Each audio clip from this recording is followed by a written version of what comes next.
John Fenolio live in our news center tonight with more on the Trump tapes. John? Well, Court and Rick, Georgia has conducted 3 different recounts, plus an audit of signatures in Cobb County, Georgia, all of which reaffirm Joe Biden's victory. But that hasn't stopped President Trump and his allies from pushing unsubstantiated claims of widespread election fraud. Claims that have been rejected by dozens of state and federal courts, the Supreme Court, the Justice Department, and election officials nationwide from both parties. Now, here is a portion of the president on tape urging Georgia's Secretary of State to find votes to tilt the election. And the people of Georgia are angry. The people of the country are angry. And there's nothing wrong with saying that,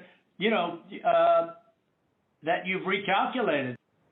Well, Mr. President, the challenge that you have is the data you have is wrong. In a phone call obtained by the Washington Post, President Trump can be heard pressuring Georgia's Republican Secretary of State, Brad Raffensperger, to find him enough votes to overturn the presidential election. I just want to find 11,780 votes, which is one more than we have, because we won the state. I think you have to say that you're going to re-examine it, and you can re-examine it, but re-examine it with people that want to find answers, not people that don't want to find answers. According to the Post, the conversation was recorded yesterday. At one point during the hour-long call, the president vaguely suggests that Raffensperger could be charged with a criminal offense for not reversing the results, while peddling unproven claims of widespread election fraud. You should want to have an accurate election, and you're a Republican.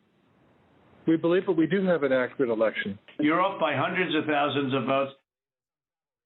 You know what they did, and you're not reporting it. That's a criminal offense, and you can't let that happen. That's a big risk to you and to Ryan, your lawyer. The president's bombshell audio comes just 2 days before a pair of Senate runoff races in Georgia that will determine which party controls the Senate. Vice President-elect Kamala Harris campaigning for Democrats in the state and blasting the president's actions. Well, it was, yes, certainly the voice of desperation. Most certainly that. And it was a bald-faced, bold abuse of power by the President of the United States.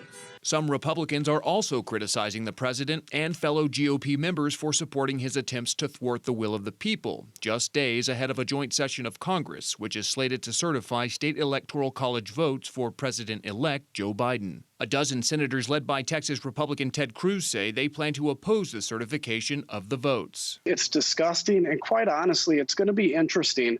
All these members of Congress that have now come out and said they're going to object to the election. I don't know how you can do that right now with a clear conscience. Leaders of Congress are misleading people daily in this by not pushing back.